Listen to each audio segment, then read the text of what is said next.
Give it up for Maarten de Jong.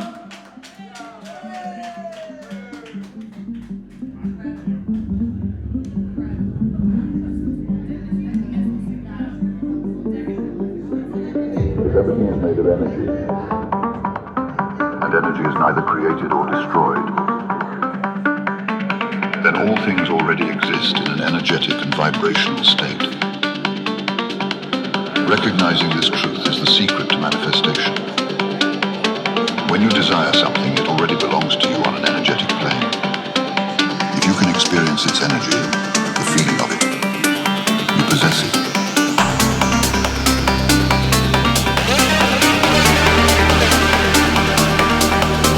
Persist in this sensation, this potent energy, and observe as it morphs from waveform to particle, from ethereal energy to tangible matter. Feel the reality of what you want, and stay in that feeling until you see it in your reality.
to make a decision. We're stuck in this transition. Can't breathe, need a way out of here. Our love lost in translation. Fragmented communication. Can't see the road that leads out of here.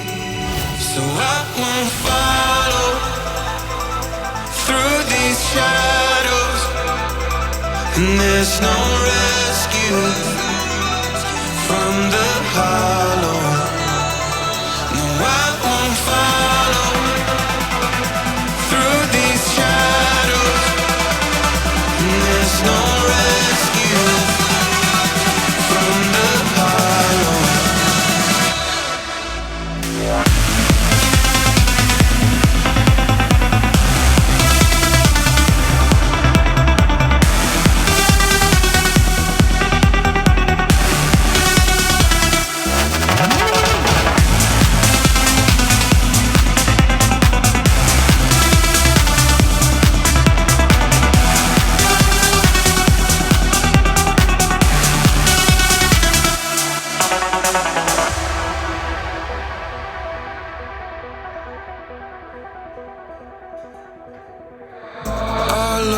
Lost in translation, fragmented communication. Can't see a road that leads out of here. So I won't follow through these shadows, and there's no rescue from the hollow. No, I won't follow through these shadows, and there's no rescue from the hollow. From the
Welcome to another amazing episode of Love Vocals Nation.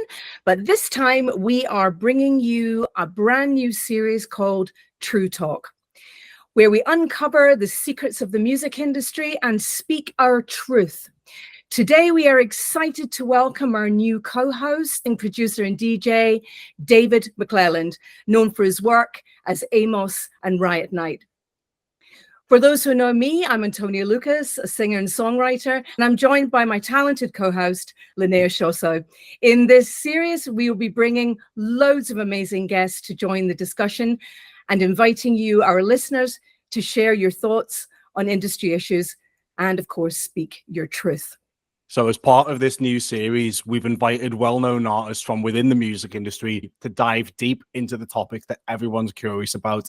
So for our very first episode, we have an incredible lineup of guests. Please welcome, first of all, Jaren, a celebrated singer and songwriter, and Andrew Kime, also known as Trinitro, an esteemed producer within the dance music space, primarily within trance and techno, but he is also involved within other parts of the industry. So welcome to everyone, and we're glad to have you all on the first show for True Talk. Welcome, yay!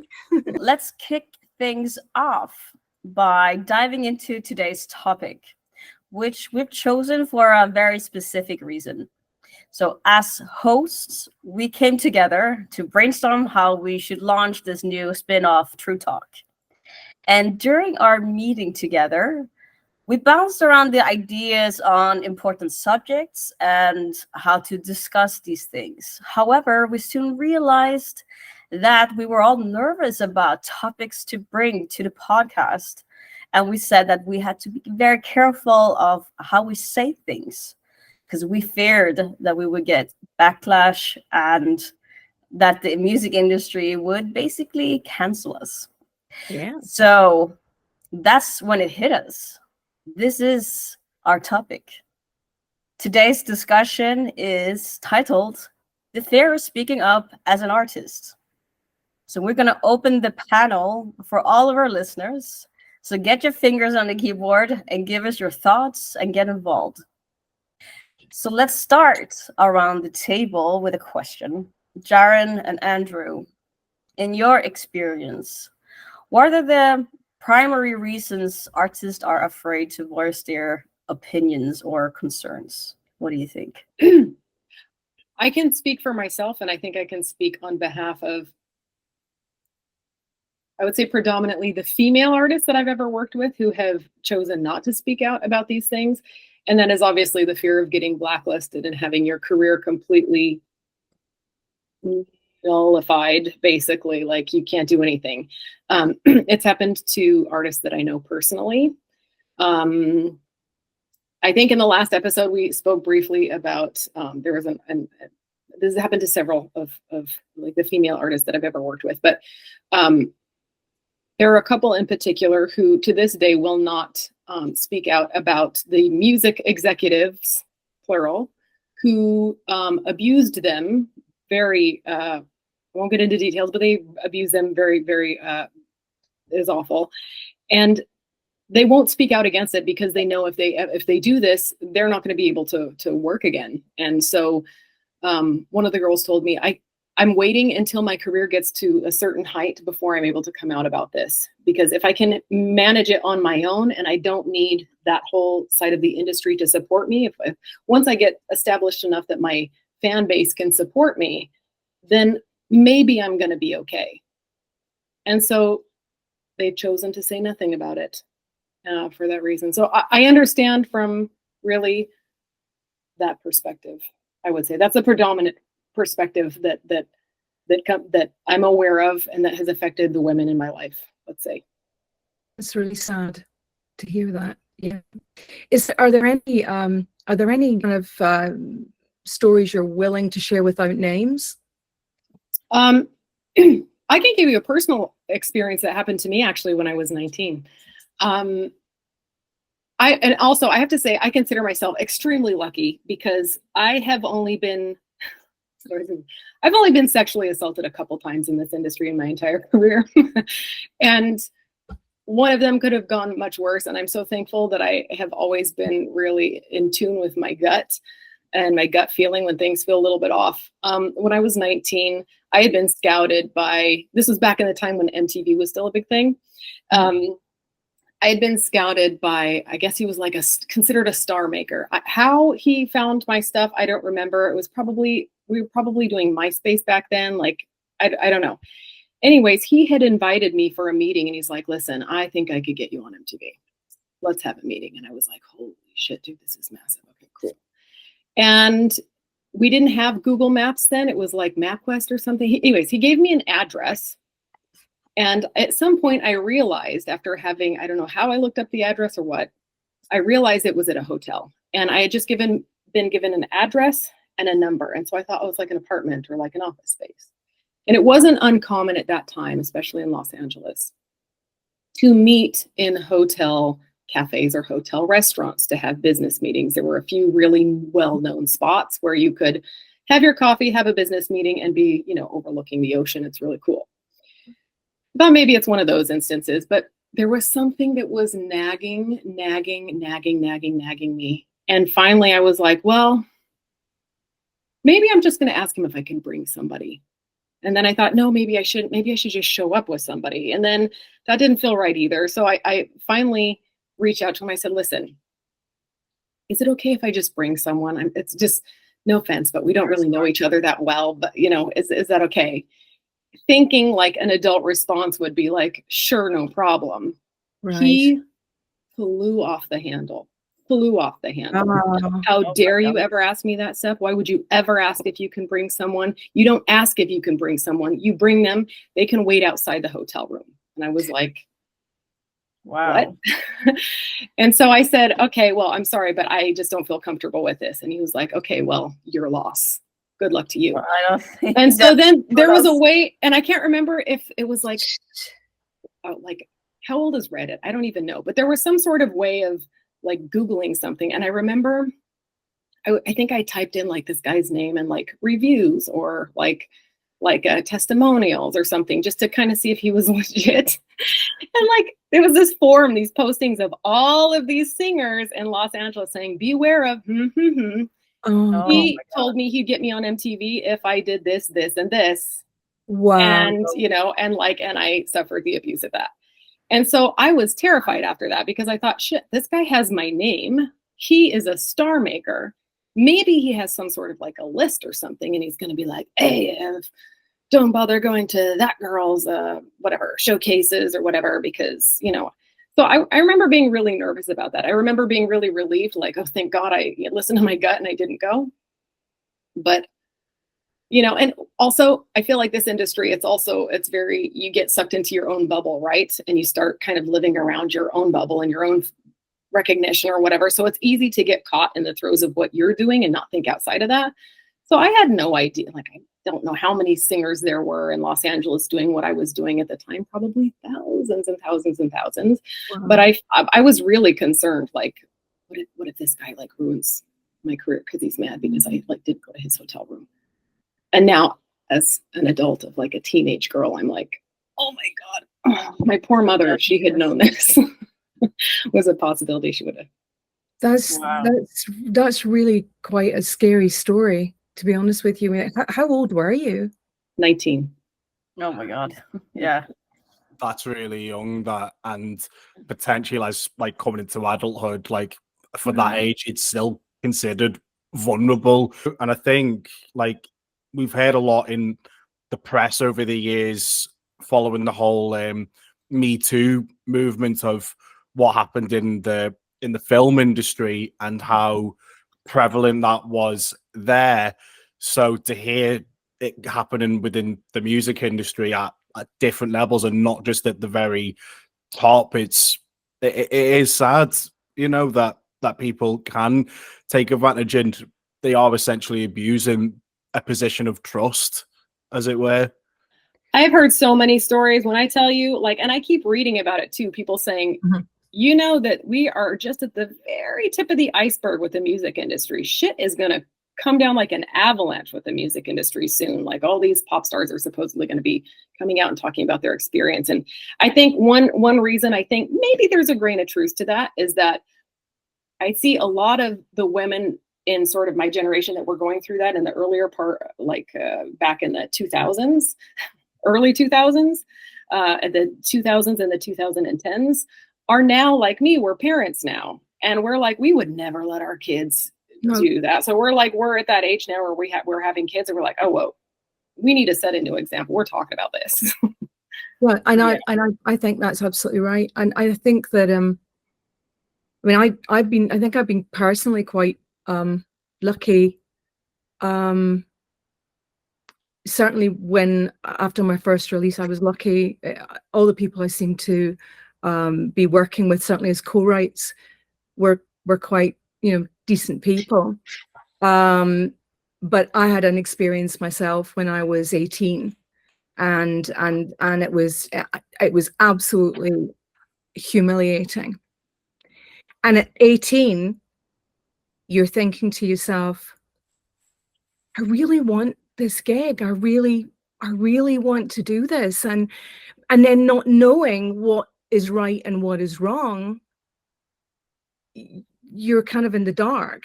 And then there's this older guy, in my case, this older guy who was clearly a bit of a sleaze or even a bit of a pedo. And he was, now on reflection, looking back, he was just like an astonishing manipulator and a real predator. And so yeah, it's horrendous. But luckily later on in things, you know, I was lucky. I think really lucky, truthfully. So I'm really sorry, Jaren. That's I consider myself to have like escaped a lot of that stuff. I'm really lucky, but a lot of very close people in my music circle did not, yes, and are still dealing with the consequences. And I feel it for them. I'm nervous for them. And now I have a 13-year-old who's like getting into the music industry. Like, she's not trying to be a star. She's going to be featured on some songs coming up. And if you would have asked me like 10 years ago, like, hey, would you let your kid be in the music industry? I'd be like, absolutely not. right. My life. And now I'm like, wait a minute. I have to back up here. How do I support her dream and also try to keep her protected from this? Yeah. Because now we have new language around this. We're all more educated than we were when we were young and 19, and we didn't have the support system or the language to express ourselves. Now I think we're very different, and we're looking back and going, okay, we know that we cannot continue forward in this manner. So what are we going to do about it? And I think that's why podcast episodes like this are really important, to talk about those things. What are those changes that can be made? What can we do about it? Right. Exactly. Absolutely. This is one of the reasons why we have this podcast as well, to educate those artists that has been in the industry for a long time, but might feel that they're alone and they have felt alone. Know that you're definitely not alone. We're so many artists that has gone through everything. But also this podcast is for those who are coming into the music industry, want to get educated, want to learn a little bit. And we are a bunch of artists that are here to support your journey. And I wish, I guess, that I had that when I started out, because I didn't have this platform at all. And that is why we do this, right? So we want to do changes, see changes in the music industry. But going back into like why people are scared to speak up, I think listening to, you know, what managers are saying or what labels are saying, and if there's a predator in that label or management, then it can turn really, really bad. And I feel like we need to put the profiles up, like who are we afraid of? Is it the label managers? Is it the management? Why can't we take control over that ourselves? I believe that we can. I believe that in the near future, that artists will come more and more independent compared to what it has been, because artists today can basically run their own business without sending music to a label, without having a manager telling you what to do, because, you know, the social media is your door. so you can have fully control. If you don't mind me just jumping in, Yeah. I think any person in a position of power is potentially somebody who could do that. I have to say here that there's a lot of great people in power that are willing to help people out, and they're really, really cool and really kind and really honest. But it's unfortunately a kind of predatorial playground, if you will, or landscape for that kind of behavior. And I think, I know we're not really addressing the fully, obviously, why people are afraid to speak out, but in just that one thing. But I genuinely believe that if more people had the courage to step up and say, you know what, I'm not going to mention any names, obviously, but this is what happened to me, then we start getting a clearer image of what people are handling out there, just because they genuinely want to make music, something they love, you know, and that's really sad. I think about the legal ramifications too, you know, like I think a lot of people, in my past have been worried about legal ramifications. If I step up, absolutely. Like if I publish this article, if I say this, what if I get sued for like defamation or something, you know what I mean, of character? And it's like, I'm not trying to defame anybody. I'm talking about what happened in my experience. And also, I don't want this to happen to other people. Right. And I think so many of us stay quiet because we're so afraid of like, who are going to be the big bad wolves like coming after us if once this comes to light, you know? And also I got to say too, this is not obviously a woman specific thing, what I was just talking about. I do know I've heard of many stories of young guys being groomed by producers and stuff as well. And I think that's something that has to be talked about too, because that is definitely not talked about very often. Right. And I think the language guys have is like, you don't talk about it, that's worse.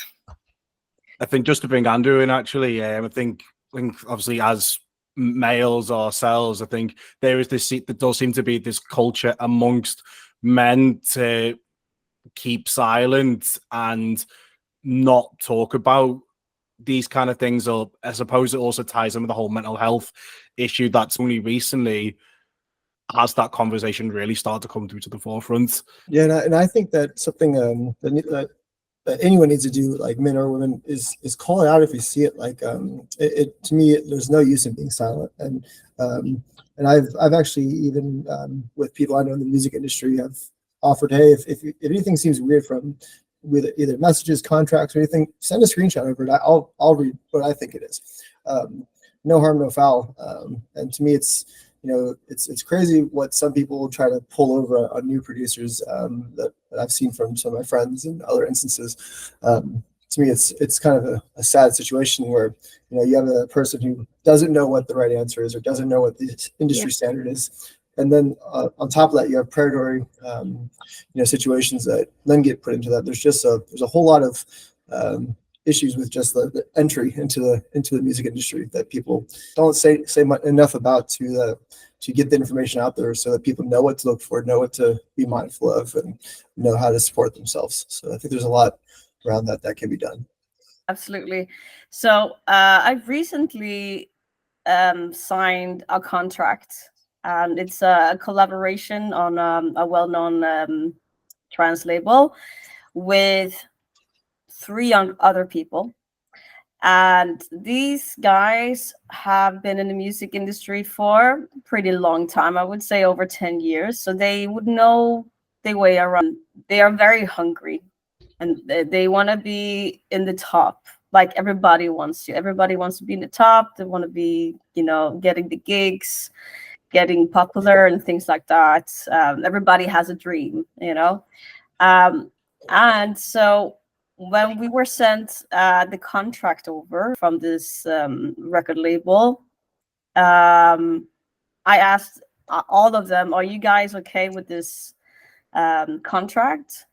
Because I can see that they're taking nearly 80% in royalties. And also they want to keep our rights, mastering rights for forever. That means that we cannot do anything with it in the near future. And I asked them, "Are you guys aware of this?" And they're like, no, but this is standards. Like this is normal in the contract. I was like, no, it's not. It's definitely not. So what I noticed as an artist is people or artists overall, it could be singer, songwriter, it could be musician. They are really eager to get their song released. And they're super honored that there is a label that believe in them, which is really cool. But they would sign away all the rights, all the royalties. And then when the royalty statement hits, for example, there's nothing. I asked them, are you willing to sign this? Because I think this is not a great contract. I said, I'm willing to go back to them to ask for changes. And they were all very hesitant, and they were very scared of going back to the label, asking for their right splits and to keep their mastering rights after 10 years. And that was strange to see, because without the artist, the label won't exist. But the artists are scared of the label to ask for what they are worth, basically. So that is like one fear that I've noticed recently. Antonia, you want to go ahead? I do, because I just want to jump in and just tell you my little. I mean, I've been away for 10 years, and I just finally got my new track coming out, and after all the years of stuff I know and I understand contracts, and I made sure that I had a collaboration contract signed with the parties involved. And when the label finally sent through their contract, I didn't like it. So I wanted to, negotiate. And just so for anyone listening, you can negotiate record deals, okay? Just so you know this. Anyway. So louder for the people in the back. So I went back to one of the producers that I was working with, and I said, who was speaking to the label, was kind of the middle person. And I said, I need to, here's an email. I need to send this email and, do a negotiation. And he was very funny with me, on and I thought, oh, here we go. And then finally, I kept, holding my boundary and with it, till finally he said to me, he wouldn't let me speak to the label. Finally, he said to me, why are you causing problems? And I thought, here's me, all these years down the line, I'm still dealing with people. And, I don't think that it's people that are nasty or bad. I think it's people that are quite ignorant, or, as Linnea's just said, desperate. They're so hungry. They so want this track out that they don't want to get cancelled. So I just had to deal with that recently. So that wasn't pleasant. So yeah, just wanted to share that one. Well, and if I can hop in about contracts, so that's one thing that I've tried to help anyone that wants to ask is, like, when they get a contract with their new, is this normal? Mm-hmm. Is this the industry standard?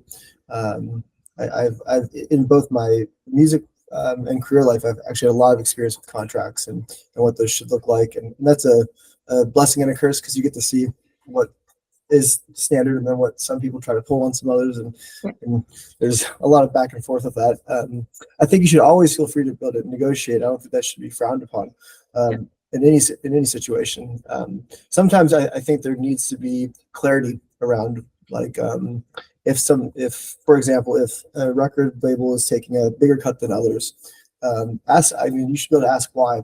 And if they go, well, I have a 10-person marketing team that does nothing but do all this extra stuff. Oh, okay, so that maybe makes a little more sense. Like, that's something that that's something they're bringing to the contract that I'm not, for example. Mm-hmm.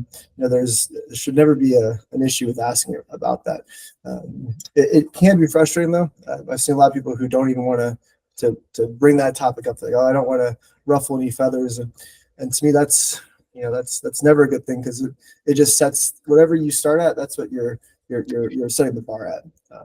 I agree, and it was just really sad, because it started off terribly exciting, and then this kind of foobar was thrown in, and it made me feel very dismissed and devalued, and that's everything that Linnea and I are kind of like been fighting to change. Interestingly, Andrew, may I ask you, what would you say? I know this is a bit of a sort of like global question, but what would you say is a fair contract these days? A fair split? I mean, with a label out the gate, I mean, I always start at, I think 50-50 is always fair. I have seen 60-40 in the label favor, and a lot of times that comes with, what are they providing for you? And that's actually when I ask that question is most of the contracts I've seen in my experience are 50-50, but the ones that I've seen that are not, I asked, and they were like, well, it has to do with some of the, the promotion we're going to do around the track and these other things, and ongoing, things that we need to kind of support. Well, that makes sense to me. And as an artist, you also have to, make a decision to, sometimes, I guess, play the game is the best way I could just describe it. Is, and I'm not trying to tell any artists out there to sell yourself short. I'm not trying to say that at all. What I am saying is, sometimes, you may see a contract that seems like it's not that you want. Let's say you want more, like a higher split or something, but in the long run, you could argue for that, but you should maybe try to show your worth with that intro contract. And so that's one thing that I think a lot of people need to think about is, a lot of times labels are gambling on the artist. They're hoping that you're going to sell the track well. And if you don't, well, that's just like a slot they've lost, and revenue they've lost because they haven't sold a lot of records through you. And my biggest thing that I try to tell everyone is, if you can show you have skin in the game, it's amazing how far it'll go. Whether it be, hey, I'll do a 40% split on this initial one, but if it does really well, I'd like to see, a 50-50 on the next one, or maybe an advance for my next track, so you guys pay me up front. And that goes a long way in so many ways, just showing, hey, I'm willing to work with you, but this is a two-way street. And I've never seen a negative response for someone wanting to put effort into something. And so that's my feedback on that is, start at 50-50, but if you have to go to 40-60, like, ask why, but also maybe negotiate. If this does really well, what can we do down the line so that you can get, a better split the next time, or a pay advance or anything like that. I like that. So I have a question. Go ahead. No, sorry, go ahead. I was just going to ask, do you guys have any, like, what would be like some resources that people who are wanting to get into the game could use when it comes to contracts and things like that? Because my experience is very different, because when I got started, I already had a manager who was my business partner, excuse me, and he was a shark. He was great. Like, he went in, but to Andrew's point, we did have that in the beginning, that talk about, like, well, you're brand new, they're gambling on you, so just do what you can to get your foot in the door on this one, knowing that if it works out, blah, blah, blah, blah, blah, blah, blah, blah, blah.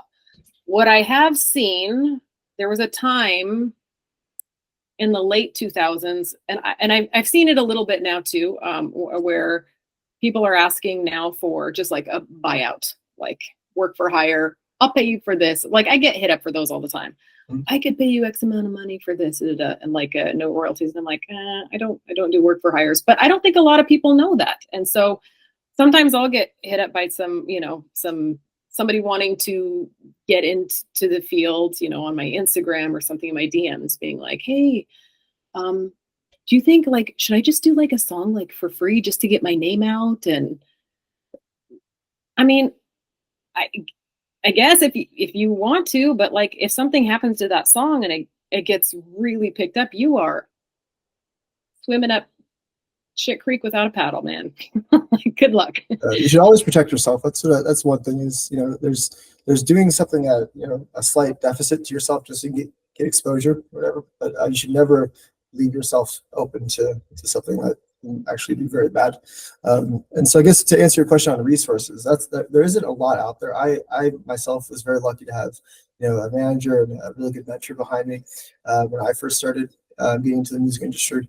And since I had that experience, I've actually gone and, I've over COVID took on, about 6 students / mentees, I guess you could say, to help them, navigate that as well.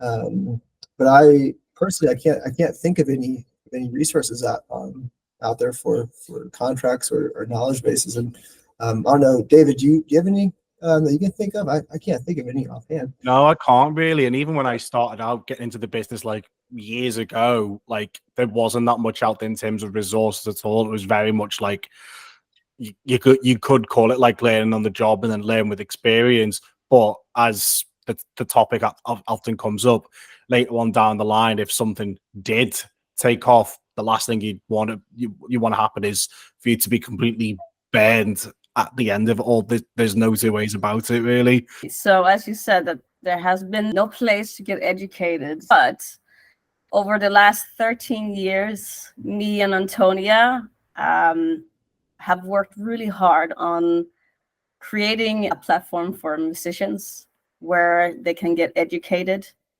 They can learn about contracts, what is right, what is wrong, what you should ask for in a collaboration, what you should ask from a label, what kind of things you should look for in a contract. We're launching something called lovevocals.com, and this is going to be a massive hub for musicians so they don't feel lost when it comes to these kind of questions. Antonia, do you want to jump in? I just want to jump in and say, going back to our original topic, which was about, predators and such. One of the resources within this platform is going to be for, and I'm thinking like, mothers and fathers whose children want to actually, jump out into the music industry and they don't know where to go because they're at the mercy of, companies. So we're offering a resource to educate people so that they know what to potentially look out for. And so at least they go armed with some kind of information that when they meet the dodgy person, the flag goes up. So that's just one of the resources that we're offering out there. And equally still on the topic of the first thing we talked about, is we also bringing mental health to support musicians. So people that have gone through really difficult times can come and speak to other musicians who are qualified professionals and help them navigate that and overcome those traumas. So that's another thing we're doing with this platform. I have a question. Is this more to is this leaning like industry specific, like in terms of like business and stuff, or could this be like general and stuff? Because I know because I worked in pop as well, and it's a totally different beast in terms of contracts and all of that stuff. Going back to your point about the parents, I think this is amazing because I was contacted recently by a parent asking if I would put together a course for other parents because I'm going through that right now with my daughter going, oh shit, how do I support her, but also keep her protected? It's such a chaotic thing. Right. And I will tell you how important it is because I know someone who signed with a manager who signed her rights to a publishing company for 10 years. She cannot release anything for 10 years, any of the stuff that she had before. It caused such financial hardship that her parents divorced. Oh my goodness. Mom had suffered a major health event. To be able to have a place where you can go and have the resources, I think is absolutely invaluable. Because the other thing too is I don't know about if you guys have kids, this whole thing, social media, great. It's democratized making music. It's democratized the industry. This is awesome. There's so many positives about it. But then there's also this new culture coming in where there are, families that going, my kid's talented. They want to be a star. And then they're pushing their kid to do all of these things. And there's the mental health component, which you mentioned, just trying to reach the parents of those kids and to protect the kids, educate the parents, help them out, because it is not an easy road. It can be incredibly fulfilling, but those contracts, man, you got to watch out. And this was somebody that was super, super trusted by the family, completely robbed them of 10 years. Wow. I mean, once it doesn't happen that often, but there are the few people that give a really bad name to the rest of the people that are really in it for the good and really trying to help. Yeah. It's true. Well, I guess a few things. I've quite. You guys make me write a bunch of notes. This is a great conversation. First off, I would love to be any way I can help with this resource database you're putting together. Would love to be part of that. Awesome. For any artists out there listening to this, especially in the trance, techno, progressive scene, if you message me on any of my socials and say, "Hey, heard your True Talk, have a question on something," I will do everything I can to support that. Just going to put that out there. I really think that's a big part, is people don't even think to ask. They don't even hear that it's a possibility to ask someone, whether it be someone they know personally or even just an artist that they've seen or heard of. When it comes to contracts and stuff, any contract that makes you financially responsible for something that's out of your control, especially, is a bad contract. You need to hear that. Like if there's a verbiage in your contract that says, if this doesn't sell X amount, you are responsible to cover this amount of money. No, that's not a good contract in your favor. That's a very predatory contract, and most labels will not do that. I've not seen one of those in person. I've heard of those, but I've never seen one. But if that ever comes up, just say no.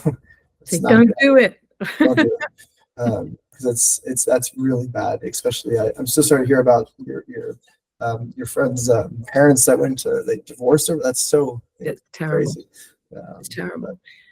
Yeah, it's so terrible. I don't think it happens so much in the trance music industry, like electronic music overall, but more likely in the pop music industry. This was in pop. Yeah, because the exactly. copyrights are so much smaller in EDM. Yeah, exactly. So I've heard, like, I don't know if you guys know who JoJo is, but she's been in movies and such. But she was also tied to a contract, because when she was young, she had one hit called "Little Too Late," and it blew up worldwide, and it made her like a big famous star. But she didn't realize that she signed a contract where they kept her hostage for, I think, over 10 years also, where she wasn't allowed to release music for 10 years. And that is something that I notice sometimes, that an artist comes into the music industry and they blow off. They have this amazing song, or they're, a part of X Factor and everybody loves them. And then suddenly silence. And you keep wondering, where did they go? And I start to dig into this, like, where did they go? And it comes up that they're tied to bad contracts, right? And they were scared to actually say anything. They didn't maybe understand the contract. It's I can tell you, I auditioned for American Idol like the second year that it was out. Right. And I got there and they make you sign this contract full on. Like, this was back in the early days, ages ago. And I got there for the audition, and before everybody's auditioning, they don't care. They're sure, let me sign this. And then they go. I think one of the reasons back then you wouldn't hear from anybody was because they had a clause in there, if I remember correctly, about like, you cannot release any music or you can't do anything for, it was like a certain term after the reign of whoever was the winner or whatever. Right. And so then you had to be, you couldn't release music, you couldn't do anything. And that was just like in the fine print there, like, for people. So Andrew was talking about like contracts and stuff. And this is another thing I really want to like tell people, if you're new to this and you get a contract from somebody, do not hire the local lawyer who is not specific to the entertainment industry to negotiate your contract. Because in my friend's case, it was like the family lawyer. It was not the lawyer who knew about. And so they thought, oh, well, this looks like a good deal. 10 years. Yeah, if this works out, this is great. And then, the family was obligated. They were run into the ground. They had to pay for all the trips. Like the kid gets sent across the US and Europe to do all these writing things. Well, the parents have to pay for that. So don't like find horrible, like find someone, Google them. You can find them online, find a reputable like agent. And actually, I think something that you can do, I know it's super fucking costly in the beginning. You might have to shell out for your first contract, but if you have some like a contract, let's say it's really specific to a certain genre or whatever, you have no idea how to negotiate it, it might be worth hiring a lawyer specific to that. Yeah. One shot. Have them go with over the contract with you. I know this happened to me. I had a lawyer. I got my first record deal when I was like 19, and so I sent the contract to this lawyer, and I thought it was okay. I had a few people look over it, and he like chicken scratches, red ink, the entire thing, going, "Do you have any idea what this is?" But it was such a great learning opportunity, because after that you could go back and see and go, oh, I could see his notes and go, oh, well, I can apply that to my next contract and make sure I'm not getting taken advantage of. So yeah, find the law thing, Andrew, spot on. Yeah. And also I think it's worth saying that what's coming out is the fact that we're going to have legal people in there, and legal people who are going to be covering the UK, Europe. So we're bringing in different territories, and it's not just, I mean, Fortune is not just, it is covering EDM, but we're actually going all genres of music. So, and the idea is that it is going to be a trusted resource for people to come to, and hopefully it will grow and build, and more professionals will come in and offer to help, you know, newbies coming up who really need to be educated to prevent this. And I just wanted to say, because when you were talking about these people who offer these contracts and behave in this way, what the hell are you thinking? What kind of people are you, really? Okay. I'm asking myself these questions all the time. How do they sleep at night? That's what I want to know. No, it's disgusting. You know, we all know, you know, what the passion, where that amazing passion and drive comes from to make fantastic music, and the honesty and the purity that comes from it. I'm sorry, I don't mean to be cheesy, but it's like people are preying on that purity, and I just think it's disgusting. Truly. Sorry. Especially when you're new and you're coming into it. The one thing I will say about EDM that I think has above any other genre that I know of, because that's an experience, is that it is the least ageist of the industries, of the music industries. Which I think is amazing. Yes. In pop music, a friend of mine, we were joking because she had a daughter who was 9 months old at the time, and we said, let's make a video about just how ridiculous the pop music industry is. And I said, and she's like, okay, I'm going to be the mom. Here's my baby. I'm going to pretend we're in a meeting, and I'm the agent, and she's going to be pitching her 9-month-old daughter to me as like this potential superstar, and I'm going to be like, oh God, you know, it's the age. I just think she's too old. 6 months perhaps, because that's really how it feels. But then when you're young, you know. I felt when I was in Hollywood, it was like, I'm going to max out at 23, 24 at that time. And then my career is dead. So I have this much time to get that going. And that's when I make those stupid decisions, because that's when I feel rushed, and that's when everything feels urgent. So I think a lot of these young kids coming up, I think they're aware of it too. I don't know how you guys feel about it. I feel like youth are aware of it. And I think I've mentioned, I don't know if it was yourself or maybe it was Amanda Wilson, we were talking about this. And that is why when I was signed to Telstar, I wouldn't tell them I had 3 children. Because I knew, because I looked 10 years younger than my age, I wouldn't tell them how old I was. But I knew if I'd mentioned I had 3 children, I was done. So I had to keep it quiet. It was really hard for 3 years. So, but that's the kind of thing they do in the kind of more pops, side of things. Yeah. So I hear that. Go ahead. I mean, I've not had the experience, but I know in trance and electronic music, for example, it's a lot different. I mean, I actually love seeing that there's people like, you'll see someone who has had their first release in their late 40s or 50s, and something they've wanted to do their whole life, and there's not one person who bats it out at it. I absolutely love that. Yeah. One more thing about contracts real quick that I want artists to also hear is that it's an ecosystem with you and the labels. So the labels do not exist unless they're putting out music. So know your worth and understand that. But also understand that labels have certain powers that you don't have. So a good example is if a label has 60,000 followers on their socials and you have 1,200, just use that, right? If you self-release a track and you share it, by the time it gets through the algorithm, you're not getting a lot of spread. If that label shares it, that's one of those. That is the definition of an ecosystem. But don't ever sell yourself short. That's the biggest part about it. I would say same for publishing too. Absolutely the same. Yep. And whatever you're signing, regarding like lawyers, there's a lot of lawyers out there that I know that they have like a flat fee for like just a contract review. And we definitely use those. If you can't afford something like that, don't if you can't afford it, do not sign the contract. If you can't afford it, try to see if there's someone you can reach out to. Yeah. I tell you, there's a lot of people who will gladly look at a contract really quickly and go, this is a red flag, or no, this looks generally good. But don't ever sign something because you want to get it done. I see a lot of people who are like, it hits their inbox and like, I want to get it back right away. Take your time, read it. Just like with everything in life, you got to make sure you fully understand it. The other thing I have seen that can be detrimental to artists is kind of forced timelines regarding producing tracks and stuff.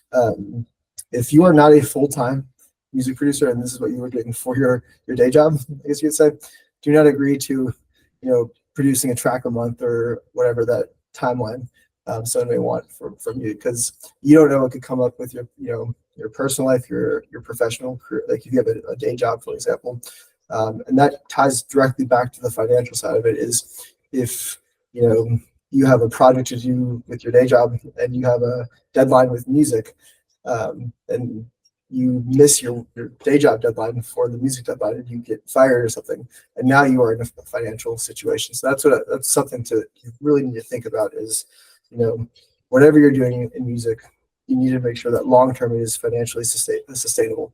If that means you have, a typical 9-to-5 that you can, that maintains your lifestyle, your family, things like that has to come first in a lot of cases.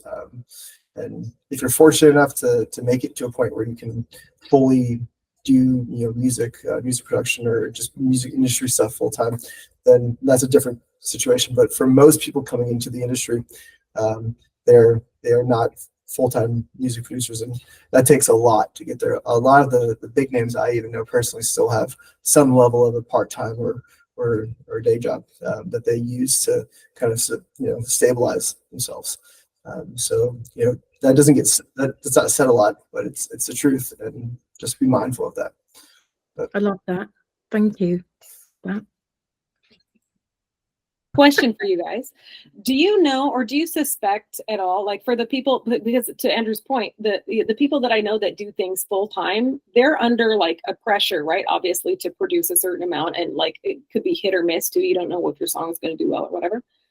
Do you feel ever like there's also like, that maybe that pressure, that fear of retaliation, that pressure to not say anything because you work so hard to get there, and like you just don't want to lose what you've just built. So we become 200%. maybe slowly more tolerant of things that are not okay.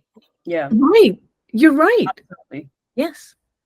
Yeah, Yes. because you are aware of how big of a job it was to get you to this point, right? In your career. Maybe you're touring the world finally. Maybe, they're bringing you to the label events and things like that. You're invited, I don't know, to the biggest pop event ever to sing as well. And you realize that something is wrong, but if you say something, you might lose it. I mean, this is why I didn't work with you guys. All those years you guys were emailing me, and I was like, I just have to put my nose to the grindstone. I just have to not say anything, and I just have to do the work. And I'm not going to say anything because I know if I do, I'm not going to get any more work. Like, that's how I felt at the time. Now that I'm on the other side of it, I'm like, oh man, But from Jaren, from who?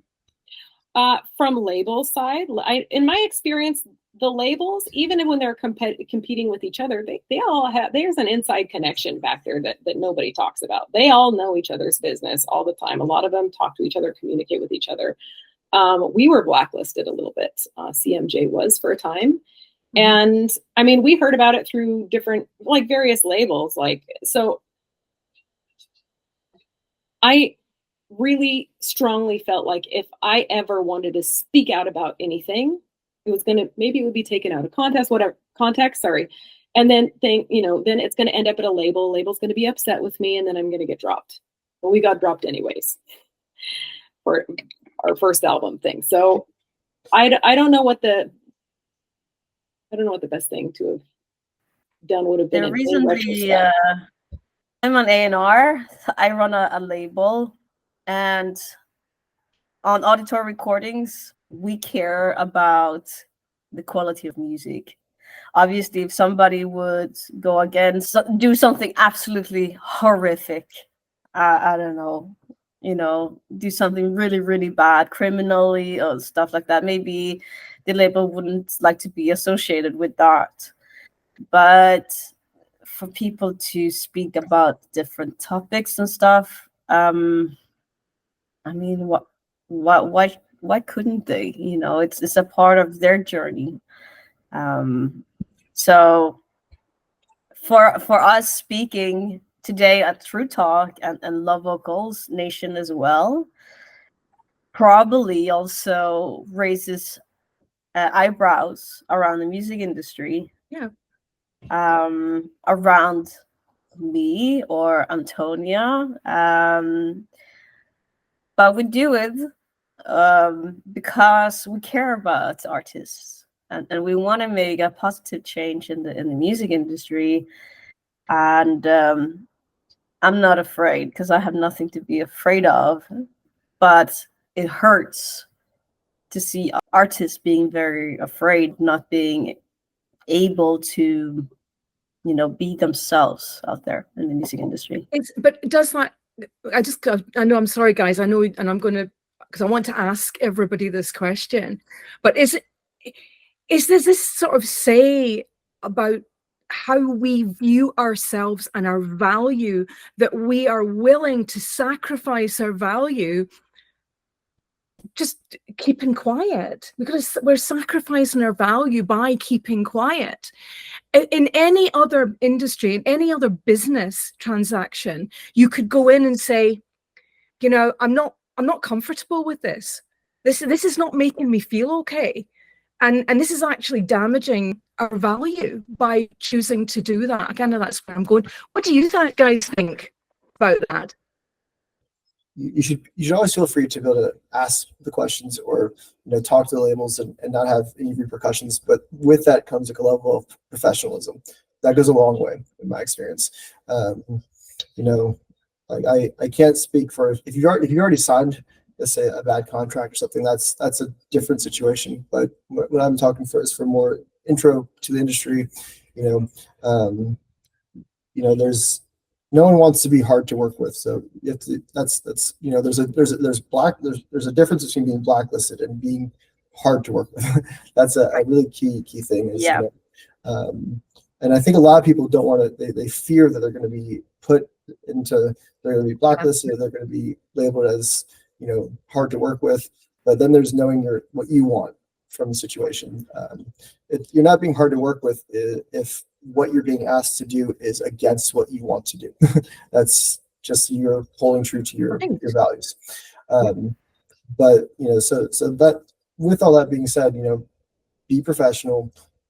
Ask the questions why, and if you find yourself in a bad situation, talk to people individually. I never recommend anyone just blast something on social media, because there's so much more that has gone into that maybe you haven't been aware of, or that other people haven't been aware of. And to me, it's like, talk with your representative at the label one-on-one and say, hey, I'm feeling this, Right. What can we do so that we both feel like we're in a win-win situation? What can we do around that? Now, in my experience, every label I've ever worked with is very receptive and positive when it comes to that.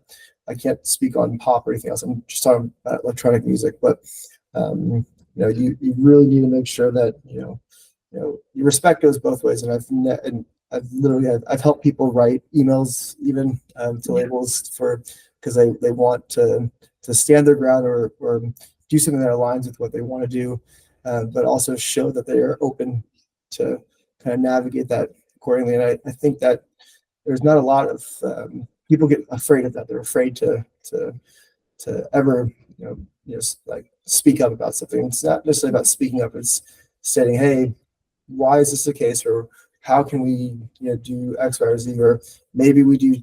An example I'll give is sometimes a label wants a specific sound and you want to produce something else, but you guys have already agreed to release this. Well, see if maybe you can have two different versions then. And that's an absolute win-win for everyone involved. I've even done that with some of my tracks where I've made a club mix, which aligns more with kind of what the mainstream push is, and then I've had my own version on the side of that, and that way everyone wins. There's not to me there's no losing in that situation. But you should always be open to finding those opportunities to feel like a win-win. And if you don't, then that's kind of a red flag. If you feel like you're working with someone that you cannot, show your worth to or speak your mind to in a professional way, then that's maybe not the situation you want to be in.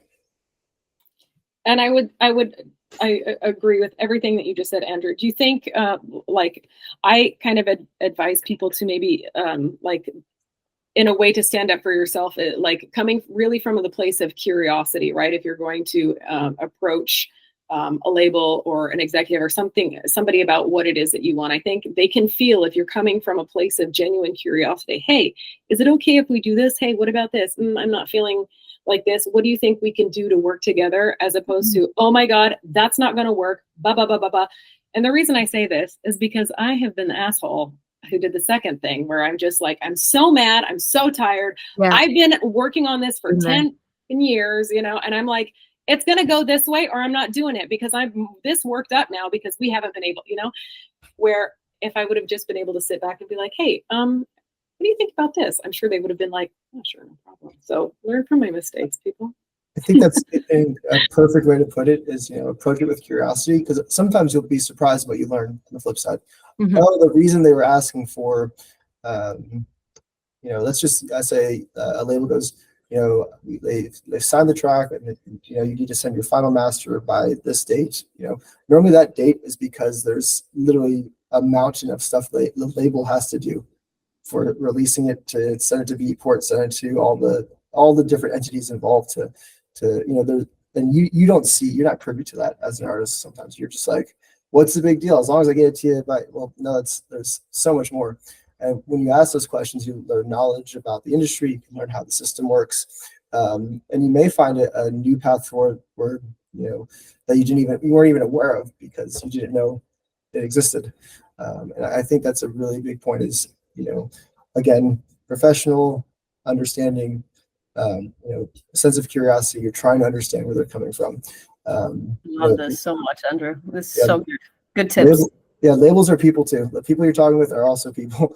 So absolutely. Everyone wants to be heard. But also, exactly as you said, if they're not willing to, red flag. Like if they're just shutting you down left, right, and center, like red flag. Because there are those labels too. They're fewer and further between now, I feel like. But I've had experience with those as well. So. Yeah. So I think the point to that is, to start valuing yourself. And if something doesn't feel right, if it feels uncomfortable, is to have the courage to say it, but to say it in a professional manner and a respectful manner. So, but I think that's only starting to change like more recently, because many of the famous DJs that we all know and love and respect, I have heard behind closed doors, having a different set of values, let's say. Yep.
intense, with constant motion. Got nitro in my veins, free will of revolution.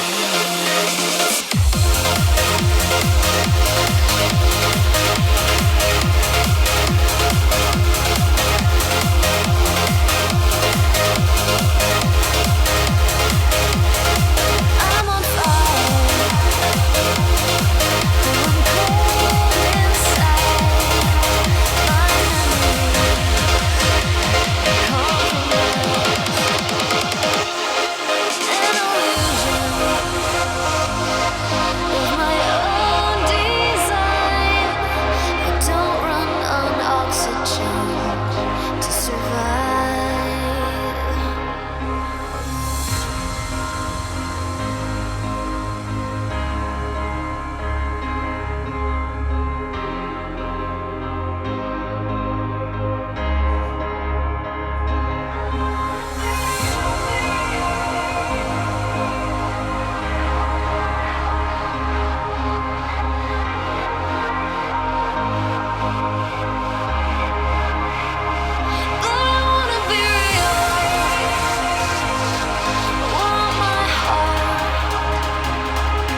the shadows, invite the light inside. It's time, baby, it's time.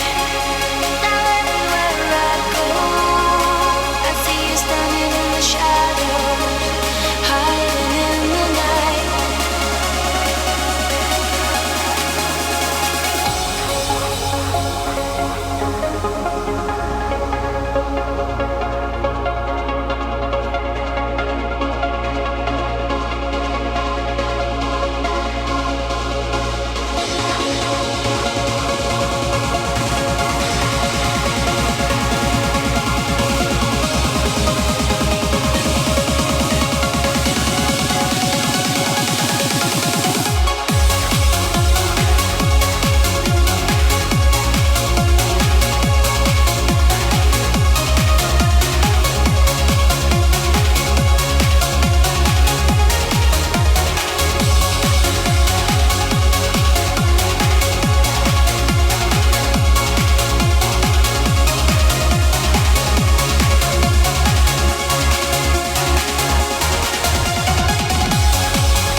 is all you say. Where you go, I will follow. I need to break away. Now I know that all we are is never enough. 'Cause every little thing you do, it drags me deeper into you. You lead me down all the darkest roads, diving into the black hole, saying we could have it all. Kept pushing 'cause you wanted me to fall, but now it's time that you let go.